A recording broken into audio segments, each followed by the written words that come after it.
Let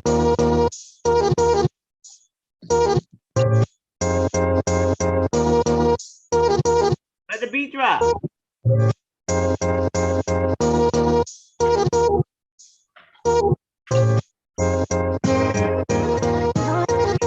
Everybody.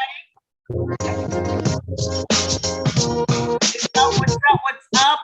It's Friday night. Get out at home. In the tri-state area, because it's snowing. Song with Tonya Jay featuring DJ J Ice. We're here. It's a Friday night. Get things started. I hope everybody enjoyed their week. I hope it wasn't too tough for you. What's up, JJ? JJ is coming on right now. I'm your host, Tonya D, with Jay Jones in the house. DJ J Rice is spinning our theme music. I wish you could play some better music. What's up, Jay? I'm there, I'm everywhere. Hey. All right. Welcome to Always On Again with Tonya and Jay, featuring Jay Rice. It's Friday. We're gonna get into some topics here and everything. First of all, let's just talk about what's going on in your life. What's going on with you, Jay?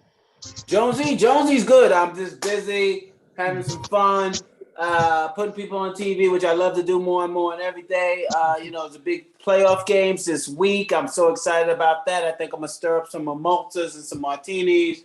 I started making a little chili in between gigging and more gigging. What else is going on with Jay-Z? I just rolled down, the snowstorm's coming and sticking outside. I was just looking out the window. Looks like the cars are starting to stick. So I'm hot. I'm happening. I'm excited. I listened to Tony Robbins today. A lot of shit's going on in the world. How you doing? Yeah. What's up, exactly. I'm looking for a glass of wine, but I guess my executive assistant took off for the rest of the night. I'm not doing too much myself. I'm just chilling at home. I'm watching the snow myself. It's starting to stick a little bit. So we're going to see how much snow we're going to get here in the tri-state area and everything. They say it's a nor'easter. It's going to be a big one, the biggest of the year. What you thinking about that? Wine, beer, whatever, drinks, get it on popping. Chili, that's all I'm thinking. Stay behind in the house. Anyways, we got our first guest here, which is Derek Reed, Derek OC, the comedian, who's joined us today. Yay! What's up? How you doing? I'm blessed. I can't think of no better place to be than hanging out with you on a Friday. Oh, thank you so much. Thank you. Very nice. Very nice. Yes. Well, thanks for joining us. We needed some laughter with all these times that we're living in now.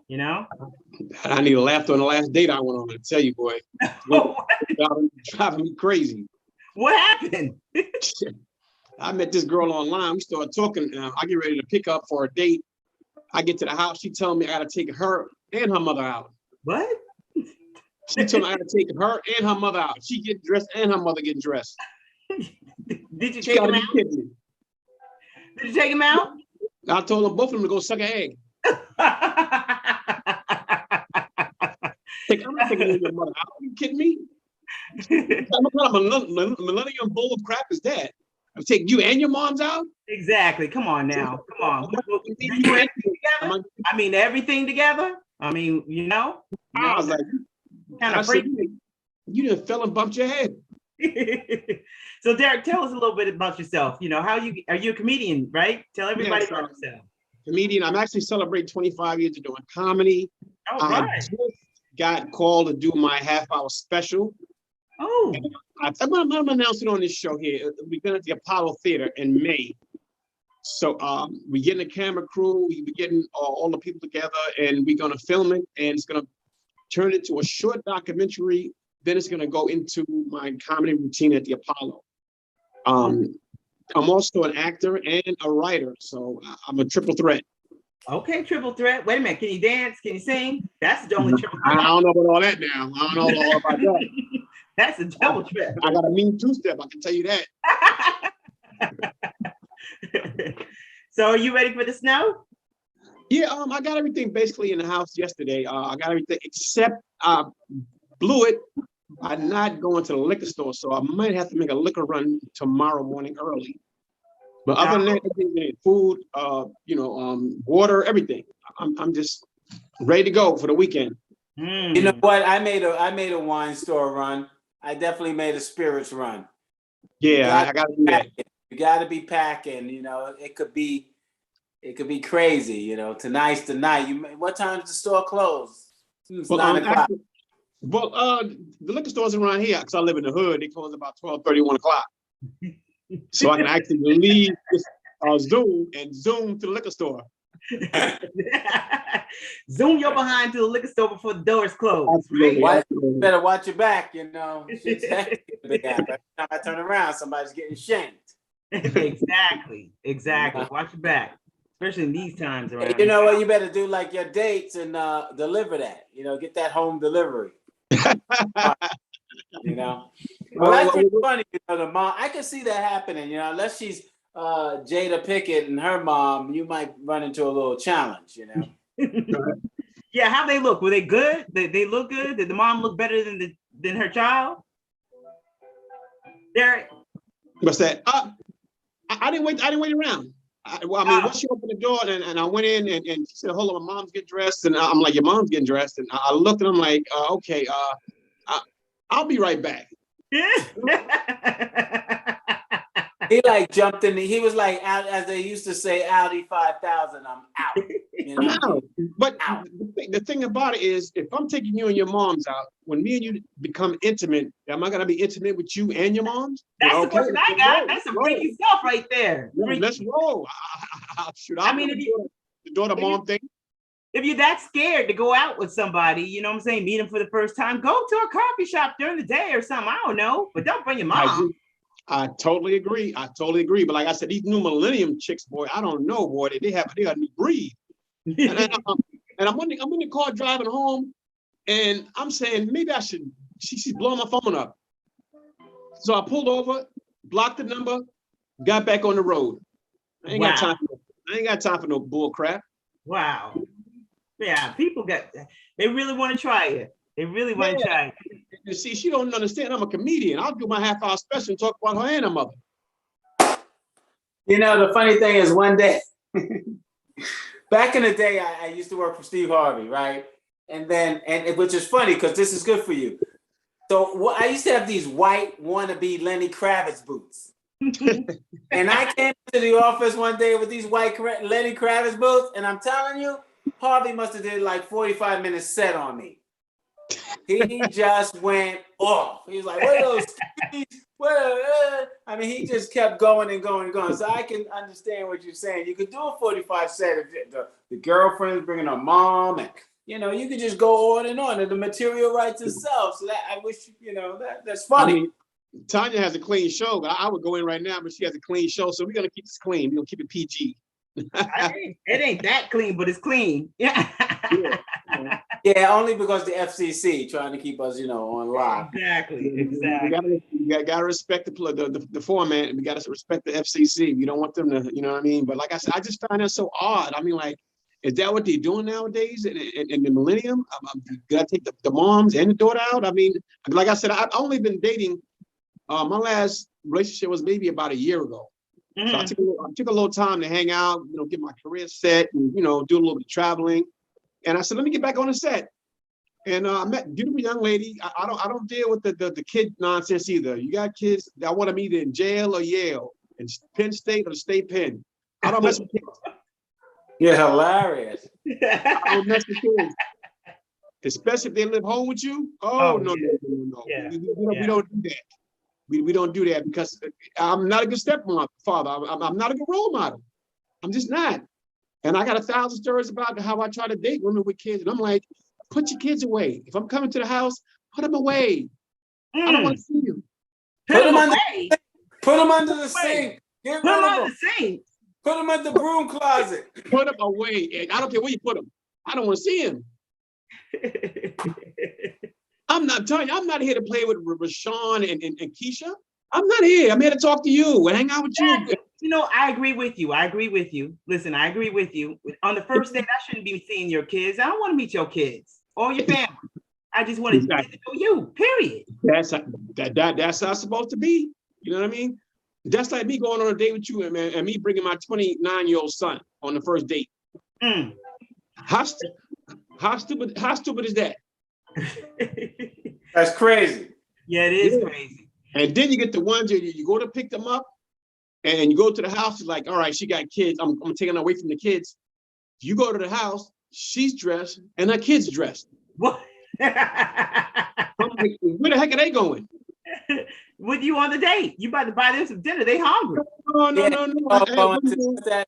What's that spot? I don't know where you were going, but it sounds like you all going together. Maybe White Castles. I don't know. Listen, you and bro, baby kids. No, I'm not the one. My name ain't Simsalabim, and you ain't putting a banana pipe in my tail, a banana in my tailpipe. I'm not doing it, bro. I can't. I feel you. So it's look, like it says, ain't trying to be like that. That ain't happening, So look, Janet Jackson's documentary just dropped. I'm sure it's an hour in. Oh shit! For real? Is that? I was hoping there was some juice on it. There's no juice. You saw a little bit of it. Did you see it? I didn't see it. I didn't see none of it. And see, you didn't see it. I didn't see it. You didn't see it. Nobody. We talking about Kanye. I'm looking at Kim Kardashian's backside. I ain't thinking about Janet Jackson. What? Wait a minute. Janet Jackson has some secrets that I want to know about. You understand what I'm saying? I want to know what she's, if she's going to reveal any of that during her documentary. Wow. Michael Jackson can't get along. What? She's still bringing up Michael Jackson. She said the other day, and then I totally turned her up. She said, "Oh, Michael Jackson's pressuring me to lose weight." I'm like, "Yo, Janet, Mike is dead. What are you talking about? That's all you got? That's your A game?" No, but did you watch the Bobby Brown documentary? Well, I didn't see that one either. Bobby, yeah. Did you see it? I didn't see it. Last one I seen was R. Kelly. There was a little hint that she was messing with him too. Get out of here.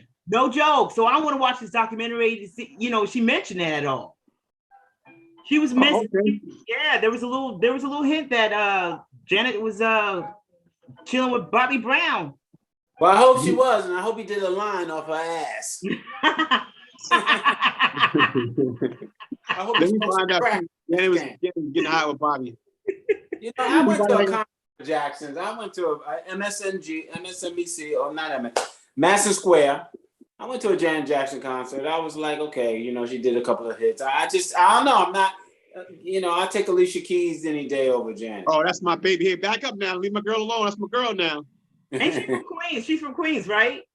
I think she is. I believe so. I think she's from Rosedale, Knoxdale, Queens. That is my girl. I will kill you over some Alicia Keys. That's my girl. No. I'm saying I'll take Alicia any day. She just celebrated her birthday. I'm into Alicia. That's right. Happy birthday, Alicia Keys. Oh, yeah. Happy birthday, Alicia Keys. What's up? Happy birthday. Me and Beat look alike, girl. You never know which one you win. You with Swiss or me. You never know. Hey, listen. Check my account. If I become famous over the next year, I'm going at it hard body. Let me give you some money. Let me get some money. Her man got money. What are you talking about, Derek? What's that? With some birth money. Yeah. Let me tell you something. I gotta have something to bring to the table. I can't roll up to her and I'm only making 78,000. Yeah. And the thing I like about Alicia, she know how to smoke a blunt. You got to go to her Instagram. She's up there. Can you pull it up? Oh, you can't pull it up when you get hit by the FCC. On her Instagram, she celebrated her birthday. She's singing with DeBarge, and he's singing like this whole thing. One of his original classics, but it works for the birthday. Okay. And like smoking a blunt, she know how to do it. She's like, I was like, damn, girl, you from 115th Street and 8th Avenue or what? She's from like uptown for the crown, baby. That's a cool lady right there. I think I met her one time. Yeah, cool chick. In front of Derek. What's that? I said she came to 106 in Park one time, and I met her. Fat Joe. Oh, you used to work at 106 in Park? Who? What? Me? Yeah. I used to work there. I was there every day. I knew all the staff. I was there every day. Yeah. That's they what thought I worked there, and I didn't. And I was a cliche dude in the mailroom. I was delivering the mail to all these people. I couldn't even get in 106 in Park. They was like, no. You get the furthest you get is 100th in Park. The rest wow. of If you would have been hanging with me, you would have been backstage, all that, everywhere. Yeah. Oh, Yeah. Those some good old days. Those were some good old days. AJ, those some good old days. I enjoyed that. I cried when the show started. I mean, whew. But that party, that after party, that was the most. I still talk about it to this day. It's been what, 7 years now since they've been down? Something like that, yeah. 7 to 8 years. So Not more than that. Yeah, about 7. Yeah, about that. Yeah, it's been about that. Yeah, it's been about. But that. the only thing I wish I'd have took some more pictures with AJ Free and a lot of the guests that came on that show. I wish I'd have took pictures. But but it is what it is. Yeah, you know. I wish I would have took more pictures with AJ and Free as much as I used to hang out with him. Yeah. Or even Bow Wow. I used to see him every morning, and we compete about eyes and everything. And I said, "Are you my brother?" Oh yeah.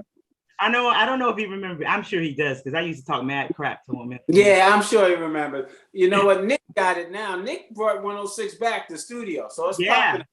Yeah. I'm gonna have to go step into one of the tapings one of these days. Oh, they brought it back? 106. It's not 106. It's Nick Cannon's show. Oh, okay. All right. Yeah. Same studio. Yeah. Yeah, but it's a nice studio. It was sad that 106. Well, that's when Viacom had took over, or CBS took over. Yeah. And Oh, okay. That's why they're not. They were 106 and Park was never at 106 and Park.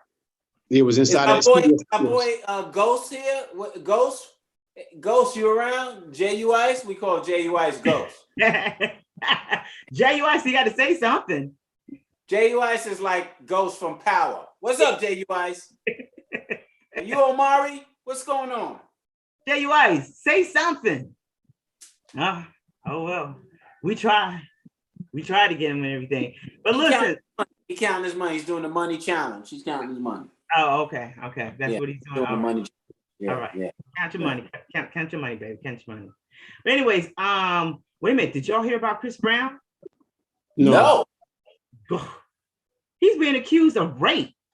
Chris Brown? Yes. Wow. Some girls accusing him of rape on some yacht back in 2020. You look it up. He's all over the goddamn news. He gets accused of rape every 10 seconds. It's terrible. This is what he says. This is what he says. Every time he's getting ready to drop an album or a new song, somebody's always accusing him of something. So he's getting ready to drop some music. I don't know, Chris, man. I love your music. I loved you ever since. I love Chris. You can't admit it. You can't admit it in public. I don't love Chris. Yeah. Wait, Chris. I love you, man. Stay away. I don't love Chris. No. I was watching my favorite movie, Act Like a Man, Think Like a Woman, or whatever. Oh, that's mine too. Chris was in that. He was funny. He was great. Oh yeah, no doubt. He played an excellent supporting role like that. Every time Chris lawyers' fees are like dynamic. I would love to be his lawyer. Me too. Because Chris is always in Paris. He was accused of rape. In LA, he's accused of. God, dog, poor thing. Just it is. Yeah, but this girl, some dancer, they were on a yacht for a couple of days, and I don't know. She's accusing him of rape, and he's saying, "Nah, this is just a music thing. Every time you think about when we drop music, that's when somebody's going to accuse me." So it's hard to accuse somebody of rape if you're on their yacht. In the middle of the ocean. What happened? He said, it happened in 2000. You said 2000? That's 22 years 2020. ago. 2020. Oh, 2020. Okay, 2 years ago. This is so it just came out. I don't know what my yacht, you eating my lobster, we hanging out, I want to get with you, and now all of a sudden I'm being accused of listen, we gotta listen to the women. Women, I know I was terrible. I said that, it was horrible, I know, but we gotta listen to you. No doubt about it. Yeah, gotta listen. It just doesn't sound, we don't know all the details, so it don't shake right. Right. People don't understand. It's so hard being an entertainer. I mean, it is so hard because you get these beautiful women coming at you, and then you're saying to yourself, is it worth it? because sometimes in time, we go to the after parties, we get a little tipsy, we start kicking it, and I get into your groove, right? And things happen. But then the next day you sober up and you're like, wow, what did I do? And I guess they feel, I don't know, a sense of I don't know. So that's why you have to really, really be careful as an entertainer. I mean, there's been times when I've been to some after parties and I'm like, should I take it back to the hotel room, or should I take my drunk, horny behind to sleep? And I choose the latter, to go to sleep. Right. Because you never know. These people come out, boy, and the only thing I need now, I don't need no scandal. I'm about to do my half-hour special. I don't need no girl saying I raped her in 1999 at a 106 in Park after party. Well, that's real talk, I mean, I get it, because you do be like having to struggle with yourself. You be like, should I take my drunk sleep, or should I try to, get with, whoever the blank is? And it's hard to make that decision, to tell you the truth, Listen, I ain't gonna lie, I slipped up a few times. So if a scandal comes out, I wouldn't be surprised. Yeah.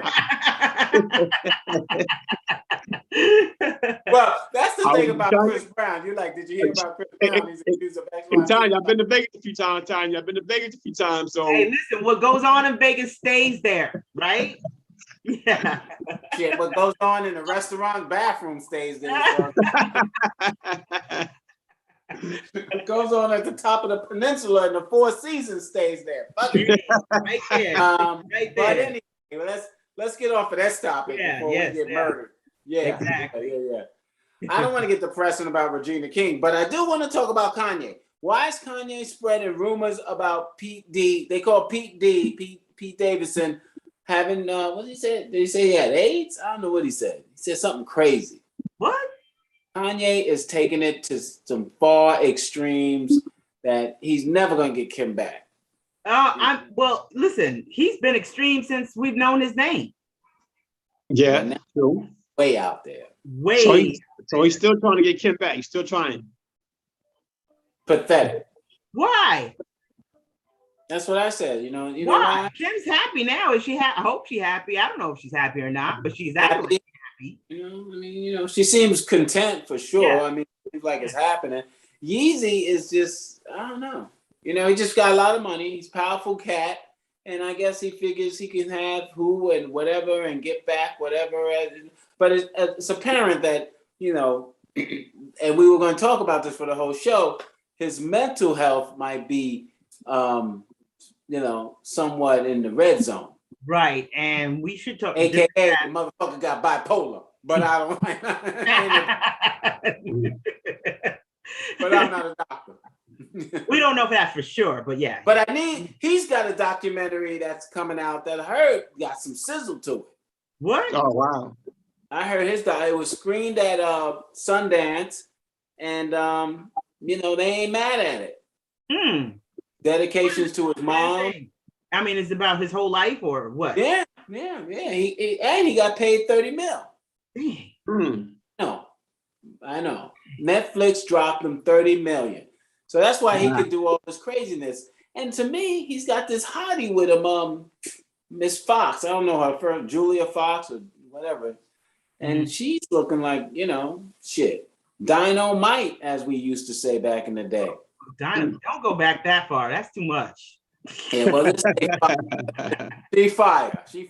She lit. But you know what? He's never been the same since his mom died. That's what I was gonna say. Exactly. His mom died. He just went over and I don't know. He just started losing it. Started doing irate things and just like. So him saying that Pete has AIDS. Was it like when he grabbed the mic with the what's her name? No, they're not saying how the rumor started, but they're saying he's doing it. But he's got a lyric on one of his new cuts. We keep it current. One of his new cuts, that he dropped. He wants to kick Pete Davidson's ass. Where you been, Tonya? You know what? I am not a Kanye fan. I am not a Kanye fan. I have never I listen to some of his music when it comes on, Sirius XM or whatever. I listen to it and everything, but I'm not one to be like, oh, I gotta have his joint. You understand what I'm saying? But and the thing about his joints are everywhere. That's what makes him so dope. He got Alicia Keys cut. He got so many cuts on people's. I mean, he's a genius like that that you don't even know that's a Kanye cut. That's why he's a billionaire. Well, he was a dope producer before he started doing, rapping and everything. And He I was dope, appreciate that.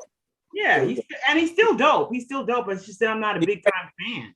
Yeah, he's just bipolar. I didn't know if he was stuck in Linden, New Jersey, and then news ain't got there. I know the bridge fell in Pittsburgh. Maybe he was busy with that. But other than that,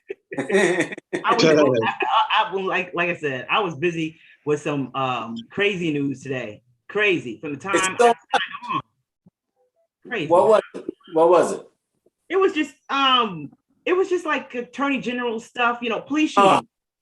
Police shootings. That's what I was doing. And my condolences to the family who lost the two officers here in New York City who were shot in Harlem. Oh my God. What's his name? Jason Rivera. Yeah. And his family was he was buried today. And his wife, she was only married to him for a couple of years, maybe 2 years. She was good. She was great. Yeah, and her eulogy was awesome. I mean, I was crying as I was editing. That's how deep and powerful it was. Wow. You need a drink. Yeah, I do. You got one? Yeah. I'm fresh out. I pour it on you, boo. Yeah, because so deepest condolences to both of the families who lost that was a horrible situation. I mean, I know we don't like to get into the deep stuff, but that cat has some type of tricked out Glock I've never seen before. Oh, wow, yeah. You know about that story, Derek, right? Yeah, absolutely. I have a lot of friends in law enforcement.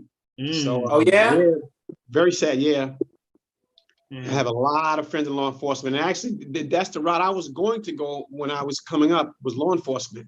I actually took classes at Tonya Jay. I went through the whole procedure of all that nonsense. And I got called for corrections first. And that didn't fly because I had an investigator. And this is back in the day. And he was gay. And he kept hitting on me like, dude, I like women. And he kept saying, well, you want the job. You got to really be a team player. I'm like, I said, I ain't no team player, bro. You ain't been to me over no desk and been to me over the desk and not for a job? Nah, bro. And then I found out later on he got investigated and he got sued. And a couple of my friends sued and got some real big money. And I should have sued. Yeah, but I mean, it's harassment. I would go in there with my paperwork and he'd be hitting on me. And I'd be like, is this what I got to do to get a job for corrections? Oh, God. That take one for the team. Yeah. I was like, nah, bro. That goes back to, you know what? That goes back to, like, listen to women. We got to listen to men too, because we don't listen to men all the time. And that's what me and Tonya was talking about. Originally, we were going to do this whole sanity, mental health thing, because it seems like no one's listening, not listen to the women, but it seems like no one's listening to the men. Well, I believe that men don't know how to express. They don't want to because they feel weak. That's the biggest thing. But I did do a quick interview with Dr. Jeff Gautier. Okay. And I'm going to put it into this. I can't play the tape because it's still processing for some reason. I would, but I would like to reference some things that he had said. He was saying during the interview that, a lot of the new generation right now, they're the ones that are coming in and talking and getting and repairing their mental health, getting it together. And he said, and also COVID started this whole, this whole thing. It's like it was a tipping point for everybody, all Black males, everybody to come in and talk to somebody about their mental health. Because, death, losing their job, money and everything, all that stuff piled up on people. And now, the younger generation is making making a way for everybody to come in, because the younger generation, they're all about being healthy and spiritually and mental health and everything, making sure they're okay. So now everybody's on board with that. But he did make a great point, and I'm going to play the interview when I edit it in. And it's really good, really good. And thank you We look forward to that. That's us. Yeah. Thanks, Dr. Jeff. I know that brother. He's a solid brother. Yes, he is. Yes, he is. Yes, he I know is. that brother. Yeah, I see him on Pix 11 a lot. Oh, But really? Yeah. Yeah. I used That's to see. He was on some a couple of shows too. Yeah, it's been like on Bravo and like a main like a go-to when it comes to mind, body, and soul. Yeah. Yeah, he was on a couple of shows like reality shows. I remember that. Yeah. Oh, Yeah. wow. Yeah, Oh, okay. exactly. Okay. They would definitely go to him for therapy and everything. So, I ain't going to him for therapy, but I could dig it. So, Well, you know what? The funny thing is therapy. I'm into therapy. I'm into Uh-huh. therapy. I'm into coaching. I know my little girl goes to therapy as well, and I go with. Well, they don't allow me to go with her because it's private. But I think I think it's a good avenue, a great avenue actually, to be able to express yourself and express your inner thoughts and peel back that onion peel, so to speak, to get to that level so you can express what's going on, because there's a lot of things that happen. I remember working for Dr. Phil. I love about Dr. Phil the most is that he has these books and you have to read them and you kind of want to read them as well. And those, when you start getting into self-care and health, you start to realize, oh, you know what I mean, that experience I had at camp where, they threw me in the pool, I bailed ground, I'm going to do this. Or, of course, the obvious, if your parents got divorced or your uncle was an alcoholic and, all that stuff. But it's so many other reasons. I mean, it's the reason sometimes I watch Soul Sunday. Like, I like Oprah. I don't love Oprah. I know a lot of people I just love me some Oprah. But what I really like about Oprah is her Soul Sundays. Oh, I love it. I love that too. Those, you can, because I know on those episodes, she kind of connects with the therapy types and the self-care types and that type of thing. And that's really interesting. And that's why I said earlier, I was, listening to some Tony Robbins and trying to check it out. Because you always want to better yourself, whether it's your relationship or just how you pursue your goals. Right. So we don't all pursue our goals. I mean, like, I guess we're saying earlier, I want I want to know your kids from Yale, not from jail. So it's like, how do you make that determination? Because sometimes you feel like you get the short stick in the deal. It's like everybody's not riding around in private planes, or even Kanye. Kanye's a billionaire. I mean, though he might be crazy, listen. You think too much money? You think too much money means seasons? Yeah. You think too much money? Too much money, too much access to things, money and power that your mind spends, I don't know. I wouldn't mind that type of crazy. Yeah. I want that type of crazy in a second. But you know what, the interesting thing is, I grew up in a pretty rough neighborhood. My mom is, God bless her soul, she's from the South. So when she came up here, she met my father and she had me and my three brothers. And the neighborhood was tough and I kept getting into fights and my mother thought something was wrong with me, but it was nothing wrong with me. It was the environment that I was in. I was adapting to it. So she had me see a psychiatrist at age 9. So I'm sitting in the office and he's sitting there with me and he's talking to me and I'm saying, bro, you're a white dude. Do you know what goes on in the hood? So, he evaluated me, I drew pictures, did all that nonsense, all that psychological bull crap. And he found nothing wrong with me. But my mother kept saying, my son keep having fights. But it was fights for, let's say I'm going to the ice cream truck. Somebody tried to take my money from the ice cream truck. So now I got to fight you. Mm-hmm. Or if I have, let's say a toy, and I'm outside playing my toy, somebody tried to come take my toy. I had to fight. But she didn't know that. She didn't grow up in that type of environment. So she's like, this guy is going to be, he's going to grow up a thug. But you didn't tell her? You didn't tell her? I told her, I said, try to take my ice cream money. And she couldn't understand. What do you mean? He tried to take my ice cream money. He gave me money for the ice cream truck. I went to the ice cream truck. He grabbed me in the headlock and tried to get my money. So I had to fight. But she couldn't fight to survive. Fight to survival.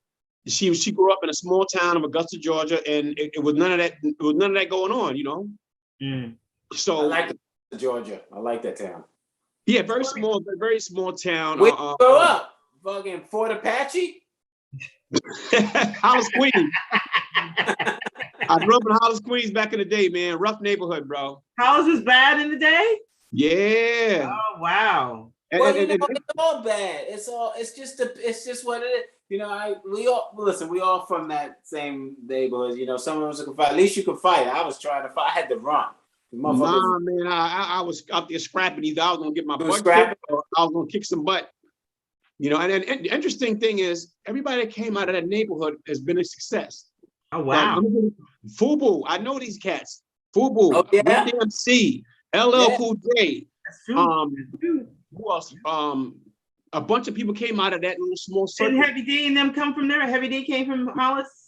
I think Heavy D was Mount Vernon, I think he was. Oh, Mount Vernon, okay. Yeah, because what happened, that small area, there was, I'm gonna give you an example. There was Farmers Boulevard, there's Hollis Avenue, and there's Murdoch Avenue. Right. And there's a spot where I grew up called Henderson. And those four areas, we all competed with each other as far as sporting activities. But after sporting activities, if I was on Murdoch playing basketball, at the end of the game, we were chased out the park back to our neighborhood. Vice versa. They came to our park to play basketball. If they wanted something, we would chase them back to Murdoch. And the same thing went with for Hollis and Farmers in my area. So when we grew up, I grew up knowing Fubu, playing sports with them. I grew up with DMC playing sports with them. Me and LL Cool J took karate at the freaking YMCA. Really? Wow. My mother enrolled me in karate because I kept getting into fights and stuff. I'd come back all bloodied up and everything, but I mean, I'd win. So she enrolled me in karate. And lo and behold, LL Cool J is in the karate class with me. Damn. I mean, who knew back then he'd be famous? Yeah, right. Yeah. I mean, that's still a great talker though, you know, that's still kind of cool. Yeah. I heard of Farmers Boulevard a lot. It seems like I've got family music and songs and shit. Yeah. Like that. Yeah. Family out that way. You know, I got family out that way. I used to live out that way myself. I think Queens got the best looking women in all the boroughs. Oh. Yo, I drive the bus in the South Bronx, bro. There's some beautiful women in the South Bronx. They poor as hell, but they fine as I don't know what, boy. They good looking in the boogie down. They good looking, because that's where I went to high school. And man, listen to me, bro. The Dominicans and some of them Dominican women up there. Holy jeez! I almost crashed my bus a couple of times. Look at them crossing the street. Too now, the mint too. The mint for me, the mint. Yeah, they're on point. I'd be like, oh my god. But you know what, but the Queens girls, they were always a little high sedity, like stuck up type. You know what I mean? That's why it's called Queens.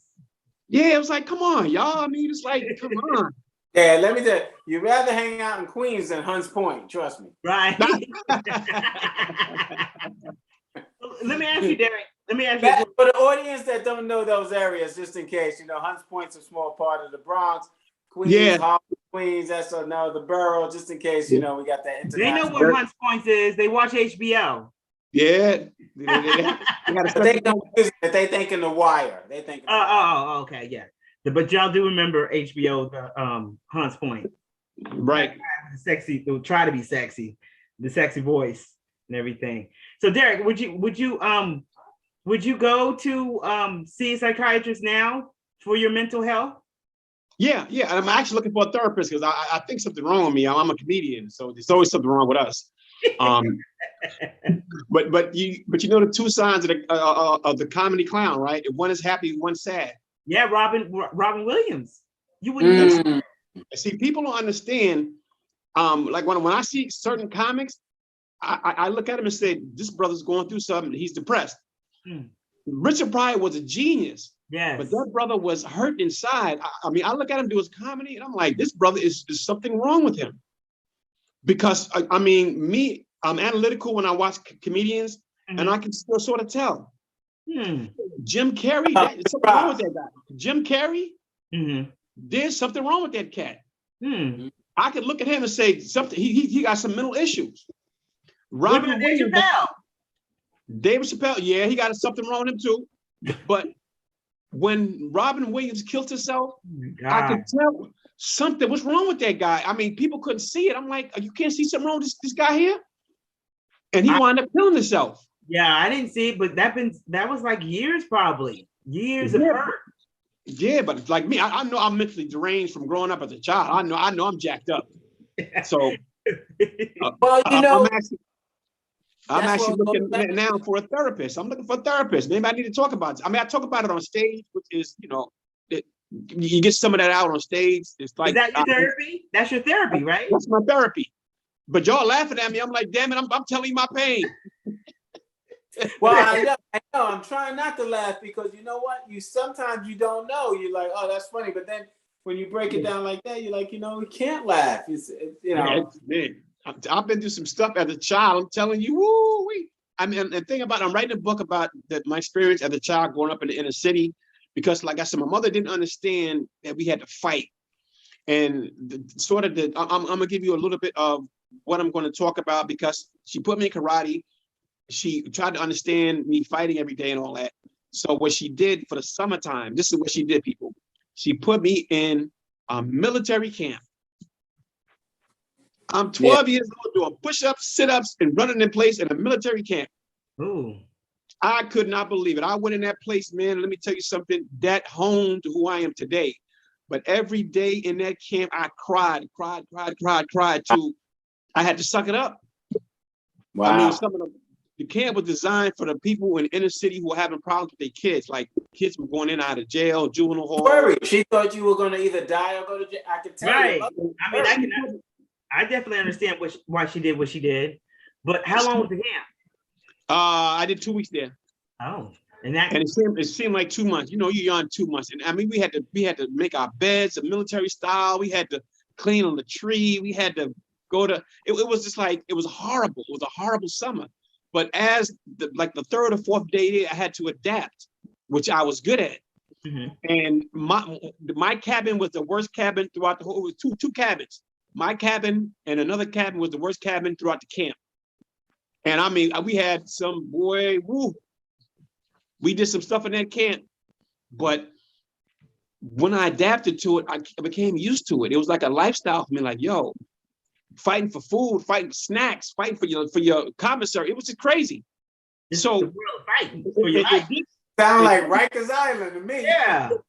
In a sense, it was, but it didn't help me. It made me worse. So when I came home from the camp, I was 10 times worse. I learned how to fight better. I learned how to do some moves I could put you to sleep and all kind of stuff. So now I get back to the neighborhood. I'm ready. Let's go. Who won it? Who won it? I just did 2 years in a military camp. Who won this? So it made me worse. Wow. I know. Yeah, you're probably walking around with your money. I got some change. Who wants it? Who wants this ice cream? I'm gonna light you up. You know? Dude, I was ready, boy. That man, they taught me some moves, boy. They taught me some more choke holds. I was ready. Who won it? A lot of our mothers went to camps like that, you know, military camps, day camps, sleepaway camp. All of a sudden you're making, you know, hospital corners on those heavy duty blankets, you know, waking up with jewels and shit. You be like, this ain't no motherfucking Happy Days. Yeah, hospital corners. You know, 4-inch fold. Yeah, this is some deep shit right here. You know, wearing uniforms and whatnot. And we had a downtime where we had to write home to our parents every day. And every day I wrote my mom telling her, get me the hell out of here, what's going on. And I cried for the first 4 days. That 5th day, I had to suck it up. I'm like, and I would only cry when I went to bed at night. The lights went out, because, you know, you can't show weakness. Right. So when the lights went out at night, I'd be in my bunk and I'd be crying my behind up, man. Like, what the heck is going on? But I had to adapt to say, you know what? She's not coming to get me. So it is what it is. What part of town was this in? Was it Poughkeepsie, New York or something? It was up in the upper New York area. And actually, I went online to look for the location. They still operate, but they operate under a different name. What happened? They had a scandal there. And I'm trying to find an article. What happened? There was a guy in my bunk who kept peeing in the bed. He had a nervous condition. They kept peeing in the bed. So they would make him do extra stuff. And then one day they got mad at him And this is a true story too. I mean, I'm looking for the article. A white dude. They took him out. They took him out in the morning time, right when we were cleaning the bunks out and getting ready for inspection. And they took a nail and they nailed it on the wall, and they gave him a wedgie and they hung him on the wall with the nail on the wall. And they told us while we're cleaning, this is what we do to people that keep peeing in the bed, who don't get up and go to the bathroom. And the dude's on the wall screaming and yelling and, oh my God. And we looked, and the wedgie went so far up his anal that it must have ruptured something. So he started bleeding down his leg. The blood started coming down his leg like gushing. They took him off the wall and took him to the infirmary.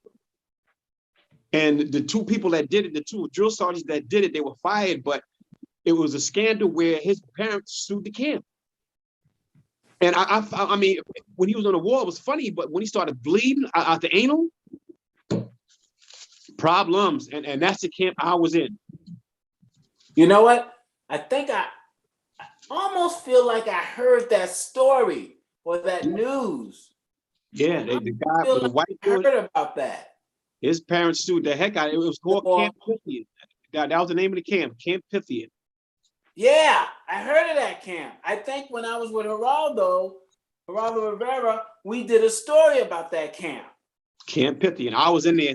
Yes, sir. Yeah, I heard of that. Or maybe my brother went there, because somebody told me that story about a guy who peed in the bed every day, and they did something, I can't remember the punishment, but something of that nature, like there was a wedgie involved.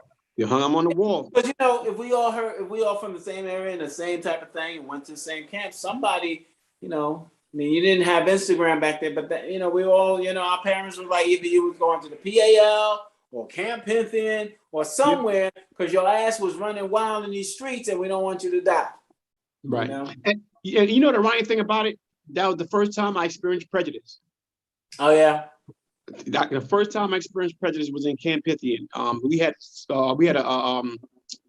something called recreation time, and you know, you can do whatever you want to do. And they had skates. The drill sergeant gave all the white kids skates, gave all the black kids basketballs, and gave all the Spanish kids a soccer ball. I couldn't catch it as a young child. I'm like, what the? I said, I want to play basketball. I want to roller skate. So I go to the drill sergeant. I'm like, drill sergeant, give me some skates. I don't want to play basketball. He said to me, and I quote, "Go over there with your own kind."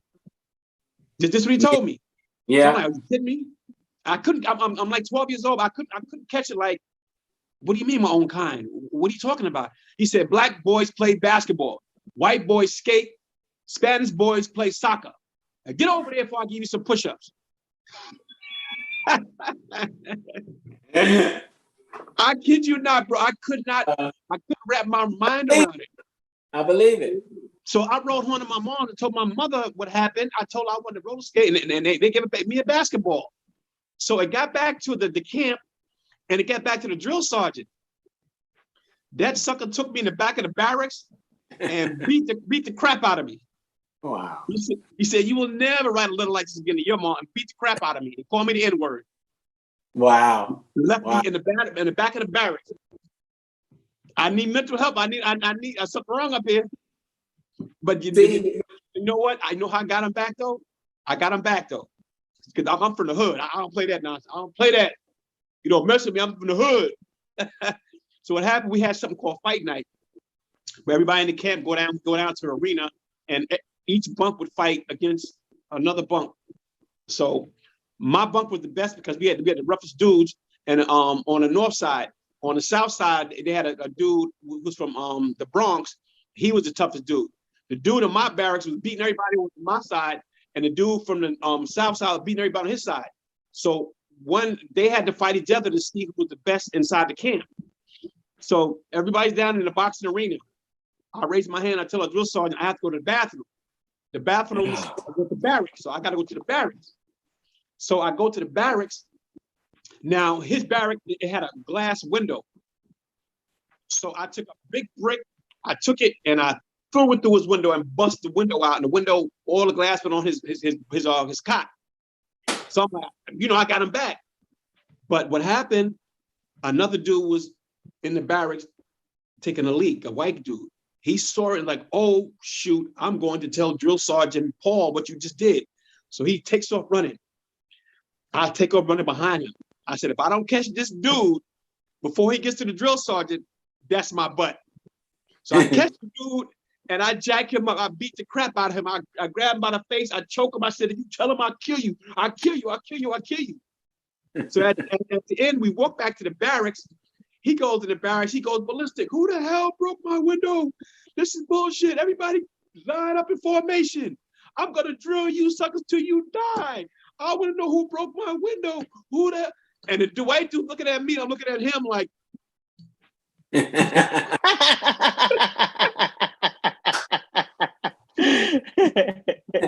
It's like that scene set it off.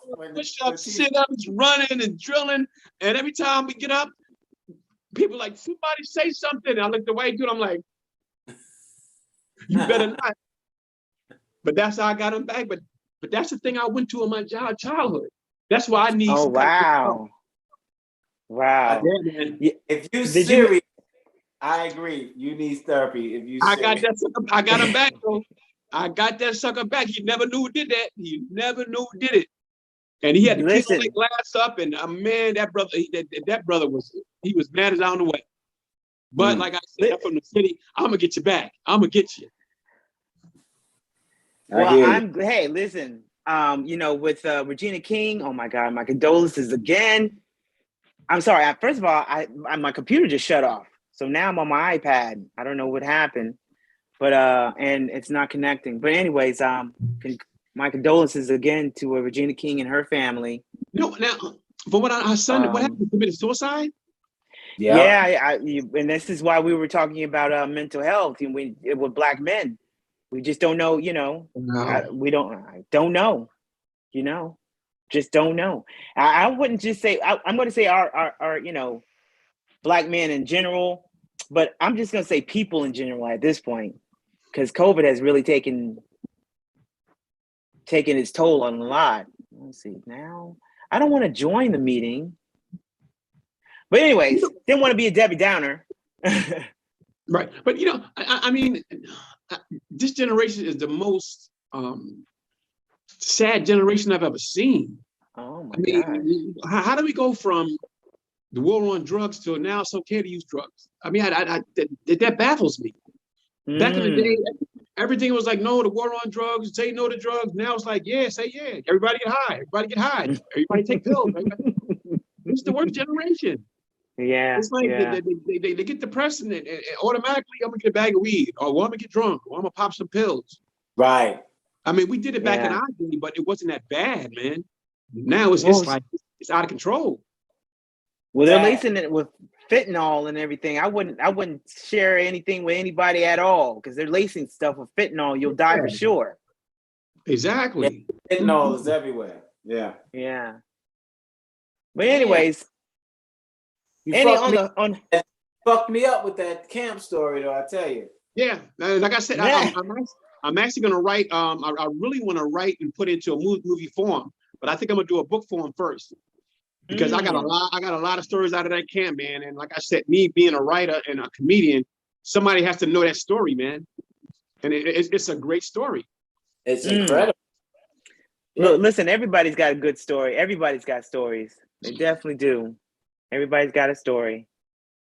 But anyways, we're about to get up out of here. It's like 9:54 or something like that. Any last thoughts or anything like that? Oh, well, before I go, I'll introduce the video with Dr. J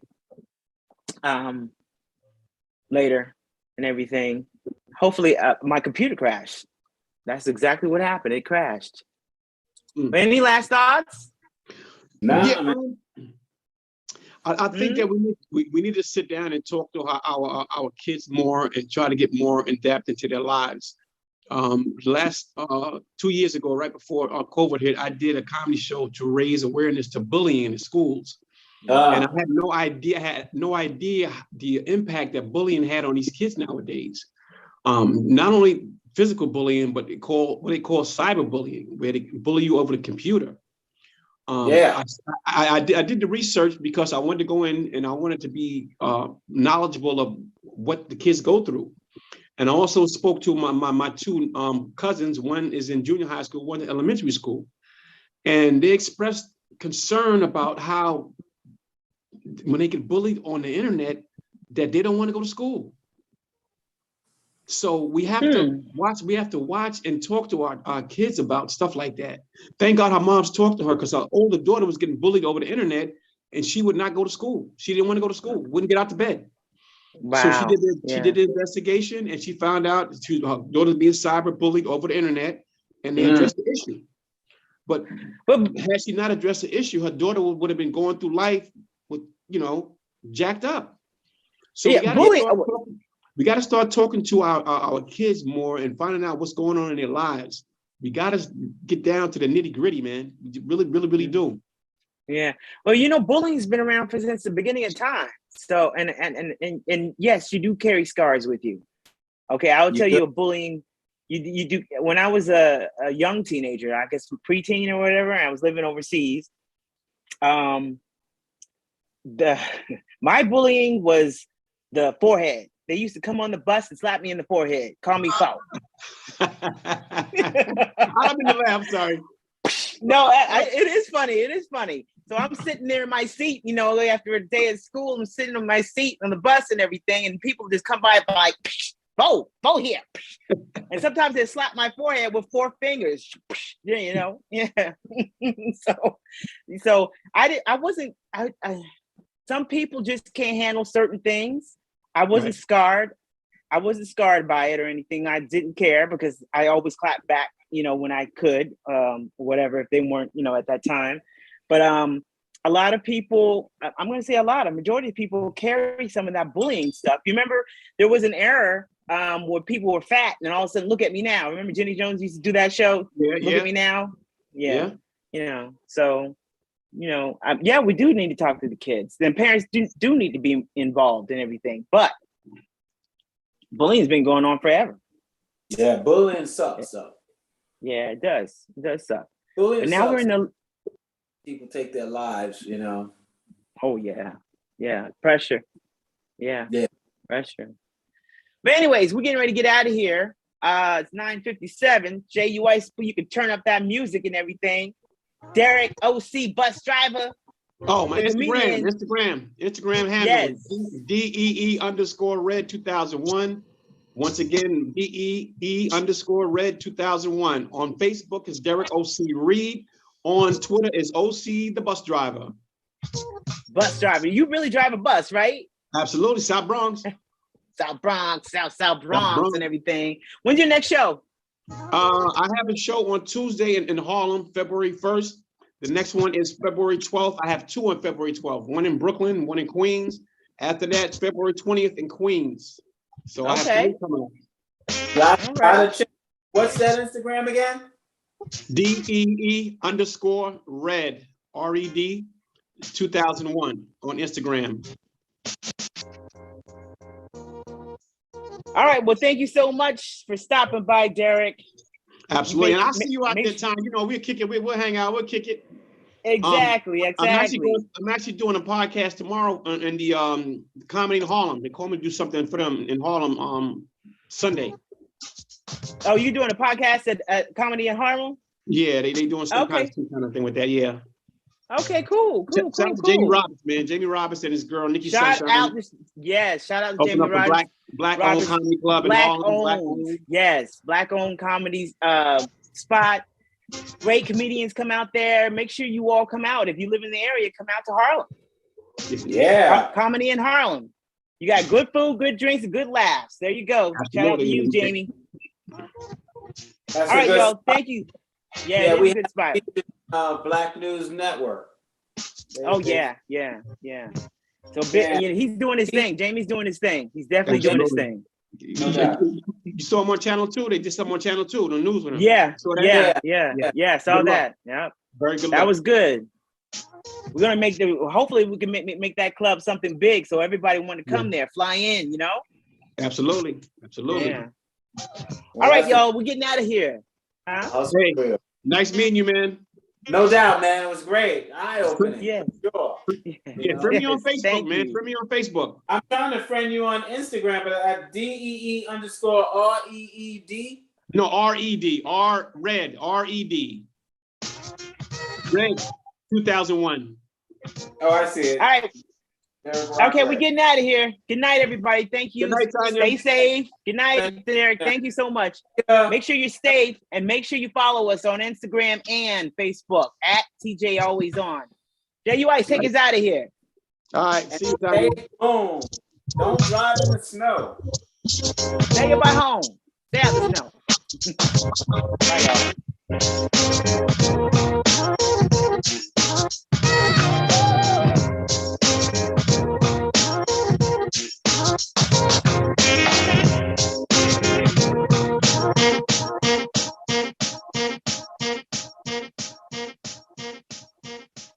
Okay, bye. Peace. That was fun. See you next week. DJ JUIs, keep it real, like a piece of blue steel. No doubt.